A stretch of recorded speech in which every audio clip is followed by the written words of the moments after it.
Comment le chrétien peut-il comprendre le mot sanctification? Parce qu'on en parle peu dans nos assemblées de prière. Qu'est-ce que le chrétien doit comprendre par la sanctification?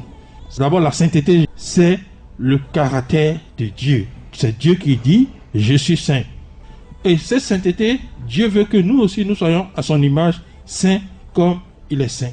Et il dit « Vous serez saints car je suis saint ».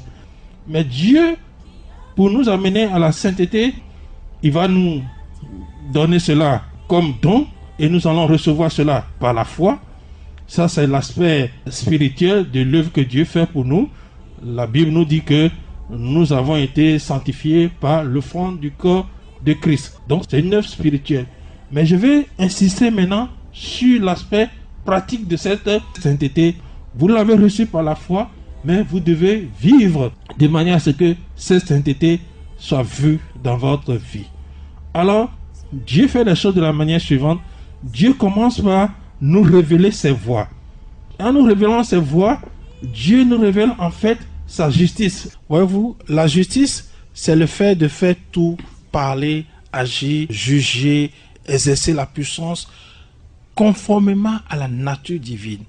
Voyez-vous, il y a la puissance dans le monde, etc. Mais la justice, elle, c'est ce qui se fait selon la nature divine. J'ai des pensées. Mes pensées d'homme ne sont des pensées d'iniquité parce que ce ne sont pas des pensées conformes à la pensée de Dieu. Mais quand j'ai la pensée de Dieu, j'ai une pensée de justice. J'ai par exemple la pensée de Dieu concernant la gloire, j'ai une pensée de justice. Mais si j'ai la pensée de l'homme concernant la gloire, j'ai une pensée d'iniquité. Jésus nous a dit, je suis le chemin, la vérité et la vie.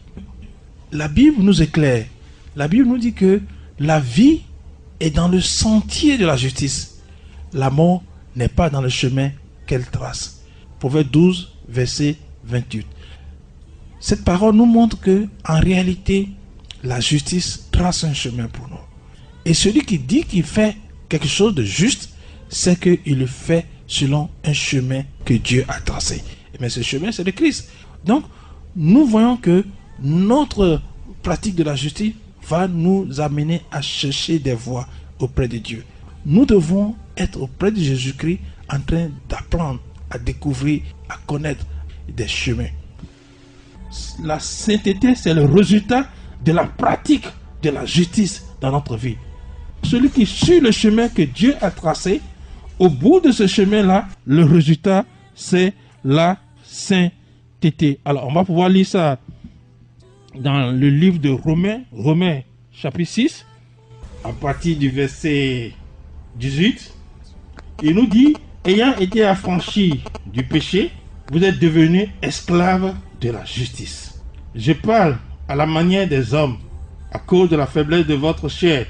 De même donc que vous avez livré vos membres comme esclaves à l'impureté et à l'iniquité, pour arriver à l'iniquité, ainsi maintenant, livrez vos membres comme esclaves à la justice, pour arriver à la sainteté.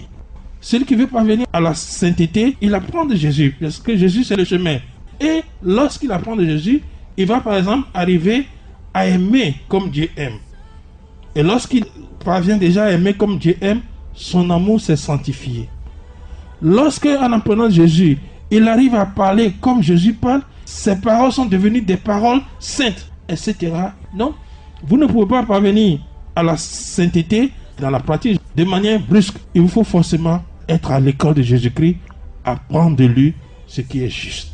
Donc, il faut être forcément des imitateurs de Christ pour pouvoir arriver à cette sainteté. C'est pour ça que je disais tout de suite, exigez de vos conducteurs spirituels qui vous prêchent la vie de Christ, qui vous tracent le chemin de Christ, dans sa manière de parler, dans sa manière d'aimer, dans sa manière de condamner le péché, dans sa manière de se mettre en colère, dans sa manière de pardonner.